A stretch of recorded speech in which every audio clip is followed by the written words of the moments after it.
Hi எல்லாருக்கும் வணக்கம். எப்படி இருக்கீங்க? இன்றைக்கி நம்ம வந்து ராயல் ஃபலூடா எப்படி வைக்கிறதுன்னு பார்க்க போகிறோம். நான் ஏற்கனவே ஃபலூடா வைக்கிறது எப்படின்னு போட்டிருக்கேன். இன்றைக்கி நம்ம ராயல் ஃபலூடா வைக்கிறது எப்படின்னு பார்க்கலாம். இங்கே நான் 1 கப்புக்கு பால் எடுத்து நல்லா காய்ச்சி ஆற வச்சு வச்சுருக்கேன். ஃப்ரிட்ஜில் வச்சு எடுத்துக்கிறேங்க, ஆற வச்சு. அதுக்கப்புறம் இங்கே நாம் வந்து ஃபலூடாவுக்கு சேமியா சேர்க்க போகிறோம். இங்கே நான் வந்து அரிசி மாவில் செஞ்ச சேமியா இருக்குது. இது இன்ஸ்டன்ட் சேமியா தான் நான் யூஸ் பண்ணுறேன். கடைகளில் ஃபலூடாக்குன்னே சேமியா தனியாகவும் இருக்குது, நீங்கள் அதையும் யூஸ் பண்ணலாம். இந்த மாதிரி ஒரு குட்டி பாத்திரத்தில் வந்து நான் எடுத்து வச்சுருக்கேன் இந்த சேமியா இருக்கு இல்லையா, அதை எவ்வளோ தேவையோ அதை மட்டும் போட்டுட்டு அது நல்லா மூழ்கிற அளவுக்கு நல்லா சுட சுட தண்ணி ஊற்றிடுங்க. தண்ணி ஊற்றிட்டு அதை நல்லா அந்த போலை மூடி ஒரு 3 நிமிஷம் வச்சிங்கன்னா அதை வந்து சேமியா குக் ஆகிடும். அதை நீங்கள் அப்புறம் வடிகட்டி எடுத்துக்கலாம். இப்போ நமக்கு சேமியா ரெடி. அதுக்கப்புறம் நான் இங்கே வந்து சியா சீட்ஸை வந்து ஊற போட்டு வச்சுருக்கேன். நீங்கள் பேசில் சீட்ஸ் இருந்தால் அதையும் கூட நீங்கள் எடுத்துக்கலாம்.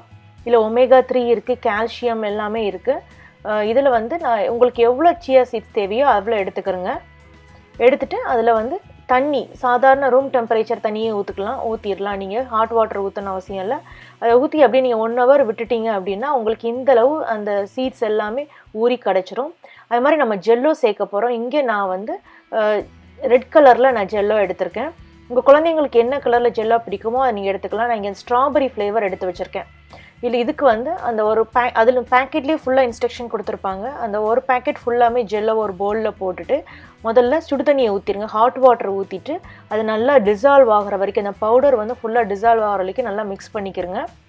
டிசால்வ் ஆனதுக்கப்புறம் நம்ம கோல்டு வாட்டர் அதில் சேர்த்துக்கலாம்.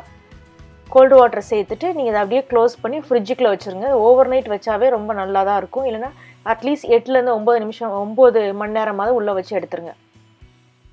இப்போ நான் மறுநாள் தான் எடுத்திருக்கேன். நல்லா ஜெல்லோ கிடச்சிருச்சு. அதுக்கப்புறம் ஃபலூடாக்கு ரோஸ் சிரப் வந்து முக்கியமான இன்க்ரீடியன்ட், இது கட்டாயம் தேவை. அது போக நாம் இங்கே வந்து ராயல் ஃபலூடானால இல்லை பிஸ்தாஷியோஸ் சேர்க்குறோம், ஆல்மண்ட் சேர்க்குறோம். அதுக்கப்புறம் நான் இங்கே வந்து டேட்ஸை கட் பண்ணி வச்சுருக்கேன். அது மாதிரி ஐஸ்கிரீம், நம்ம இங்கே வெண்ணிலா ஐஸ்கிரீம் நம்ம சேர்க்க போகிறோம். உங்களுக்கு என்ன ஃப்ளேவர் ஐஸ்கிரீம் பிடிக்குமோ அதை நீங்கள் சேர்த்துக்கலாம்.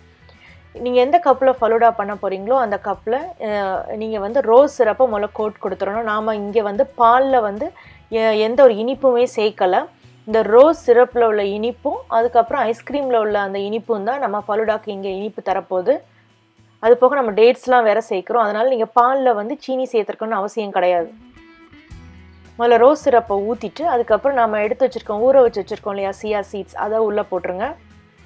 போட்டதுக்கப்புறம் நம்ம எடுத்து வச்சுருக்க அந்த வெர்மிcelli சேமியா இருக்குல்லையா, அதையும் போட்டுட்டு நாம் எடுத்து வச்சுருக்க அந்த நட்ஸ்லாம் இருக்கு இல்லையா, பிஸ்தா, ஆல்மண்ட், அப்புறம் டேட்ஸ், அதையும் இதில் சேர்த்துக்கலாம். இது தவிர நீங்கள் வந்து பழங்களும் சேர்க்கலாம். அதாவது திராட்சை பழம் சேர்க்கலாம், மாம்பழம் சேர்க்கலாம். இதில் இந்த பலாப்பழம் இருந்தால் அது கூட சேர்க்கலாம், வாழைப்பழம் சேர்க்கலாம். இங்கே அது கூட சேர்த்து பண்ணலாம். இதில் ராயல் ஃபலூடா வந்து கொஞ்சம் ரிச்சாக ட்ரை ஃப்ரூட்ஸ், நட்ஸ்லாம் சேர்த்து பண்ணுறது தான். இப்போ நம்ம ஜெல்லோ ரெடி பண்ணி வச்சுருக்கோம் இல்லையா, அந்த ஜெல்லோவே நான் இதில் சேர்த்துறேன்.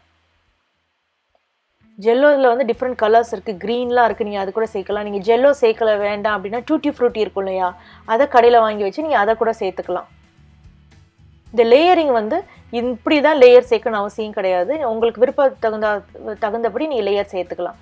இப்போ நம்ம காய்ச்சி ஆற வச்சுருக்கோம் இல்லையா, அந்த கூல் பண்ண பால், அந்த கோல்டு மில்க்கை நம்ம சேர்த்துட்டு அதில் நான் வந்து 1 ஸ்கூப் வெண்ணிலா ஐஸ்கிரீம் சேர்க்குறேன். ஐஸ்கிரீம் சேர்த்துட்டு மேலே நாம் வந்து கார்னிஷிங்காண்டி இந்த ரோஸ் சிரப்பை மேலே ஊற்றுனதுக்கு அப்புறம் நம்ம அந்த பிஸ்தா, பாதாம், அப்புறம் டேட்ஸ் இருக்குல்லையா, அதையும் கார்னிஷிங்க்கு மேலே வச்சாச்சு. இந்த கோடை காலத்தில் வந்து குளுன்னு இந்த ஃபலூடா சாப்பிட்றது ரொம்ப நல்லாயிருக்கும். ஈஸியாக பண்ணிடலாம் நம்ம வீட்டிலையே, கடையில் அவ்வளோ காசு கொடுத்து வாங்குறதுக்கு. இப்போ அதை நல்லா மிக்ஸ் பண்ணிட்டு நீங்கள் சாப்பிட ஆரம்பிச்சிடலாம். இப்போ நமக்கு அருமையான ராயல் ஃபலூடா ரெடி ஆயிடுச்சு. இது உங்களுக்கு இப்போ தெரிஞ்சிருக்கும்னு நினைக்கிறேன் எப்படி பண்ணுறதுன்னு. இதை ட்ரை பண்ணி பாருங்கள். பார்த்துட்டு உங்கள் கமெண்ட்ஸை சமையல் விருதில் போஸ்ட் பண்ணுங்கள். இந்த வீடியோ உங்களுக்கு பிடிச்சிருந்தால் லைக் பண்ணுங்கள், சேனலை சப்ஸ்கிரைப் பண்ணுங்கள். நம்ம இன்னொரு வீடியோவில் பார்க்கலாம். நன்றி, வணக்கம்.